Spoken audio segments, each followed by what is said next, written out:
Desperately. Probably a good idea. And fortunately, we have Vraska here today to talk to us a little bit. Yes, wonderful. Our agenda says hair care.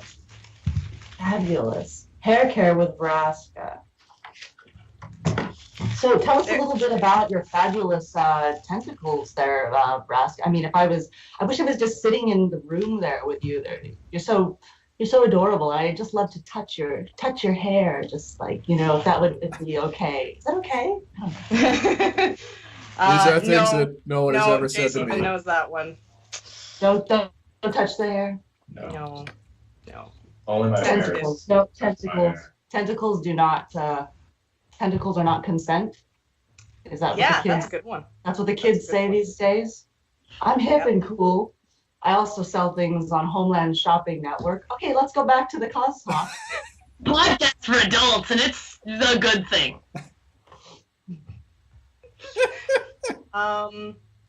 Well, yeah.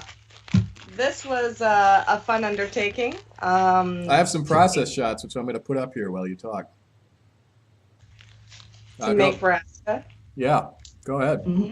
It's I don't actually have a base pre-made under here, so you can see up in the top left of the screen. I used a fairly strong gauge wire that could hold its shape quite well, and I measured my head, which was slightly bigger than the actual mannequin head I was using.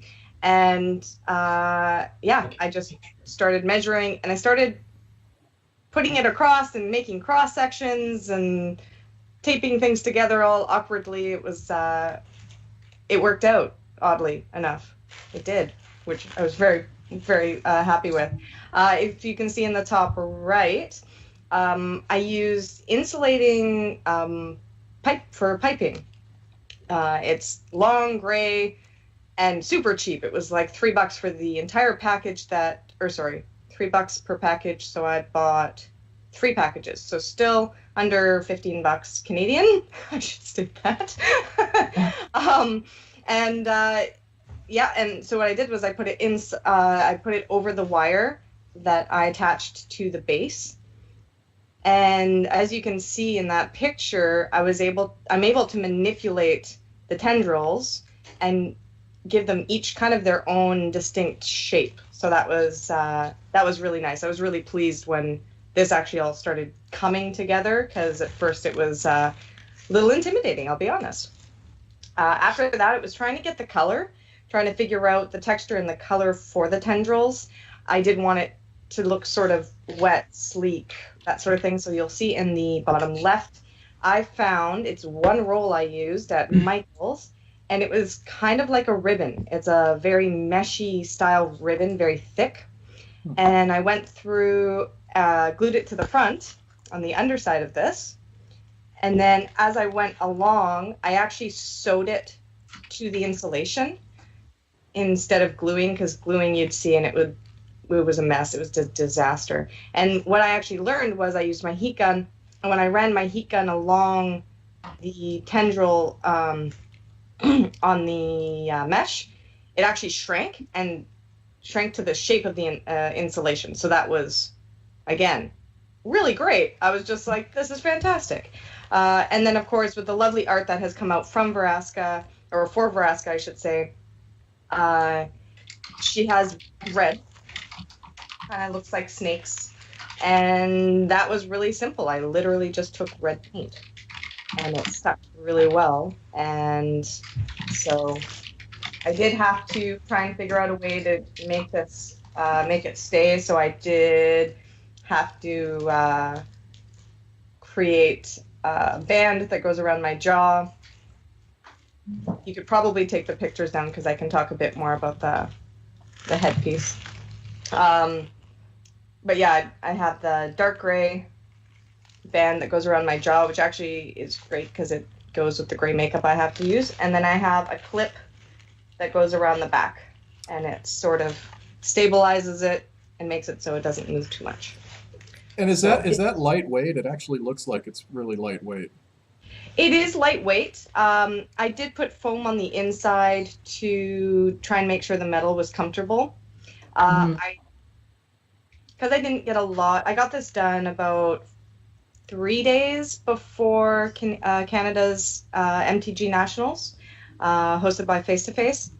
So I didn't get much of a chance to keep it on my head for long periods of time. So I don't know if you, I'm sure people have noticed, I've been sort of adjusting it because it is starting to dig a little bit into my head. So I can wear it for about an hour semi-comfortably, and then after that, it's like I need to take an Advil to keep it on longer. So learning to come, make it better and all that kind of stuff. But for a first time on a headpiece I've never made, and with the intricate style of it all, it was fun.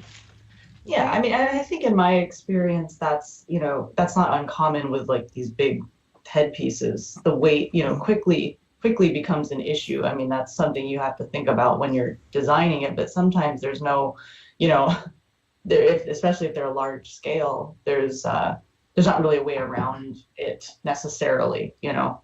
And a little Advil, whatever. Say perhaps. Yeah. Drugs. Or I know at MTG Nationals I took it off. I took an hour break and then They put it definitely back on, and just so that people could get their pictures and stuff like that. It wasn't too big of an issue. Yeah, well, it looks like it photographs really well, which I mean, that's something to consider too with cosplay. I mean, sometimes things look a lot different in front of you in person, and then you go and you'll see a picture or something at the wrong angle or the wrong lighting, and you're like, oh, But from what I've seen, like it just the light hits it really well, and I think it was really innovative. So yeah. Thank you. Pro takeaway: when you're shopping for your materials, take pictures of them and see what they look like. Take them with a flash, without a flash, in natural light, and in weird artificial light before you use them, and then you'll have an idea of what they look like. And never make anything out of costume satin, because it doesn't matter what it is, it'll look bad. Thanks, Jace. Or just say, F it and just do it anyway and hope for the best.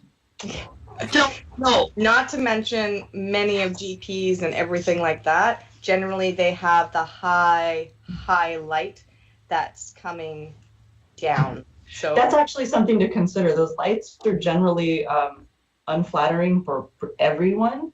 I mean, it's like, and I haven't been to a lot of other like non-magic cons. Like, is that the same at like a regular like other cons? I know you. It really depends. It's whether or not you're in like the big expo center or whether you're in hallways, because hallways will have entirely different light than the expo centers will. Okay. Expo centers are generally the same as the GPs. They have the big overhead lights. Yeah. Just because they're trying to fill a huge area with a lot of light.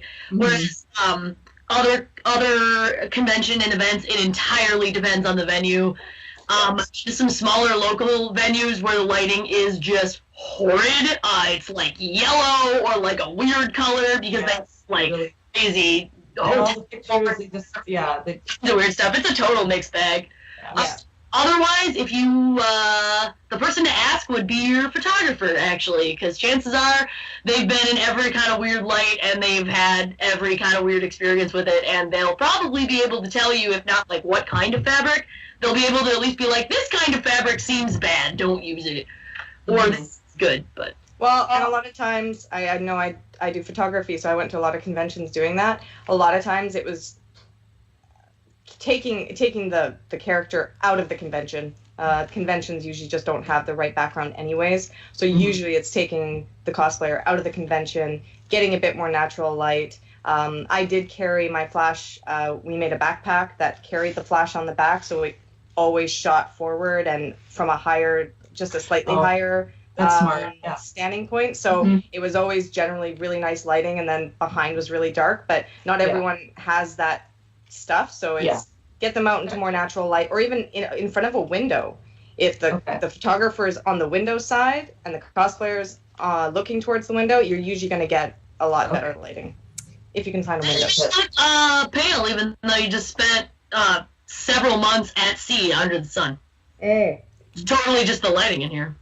Yep. Also argues for picking your events carefully so that they're places where you can go outside, as opposed to, say, I don't know, Boston in January or Las Vegas in July. I would avoid those.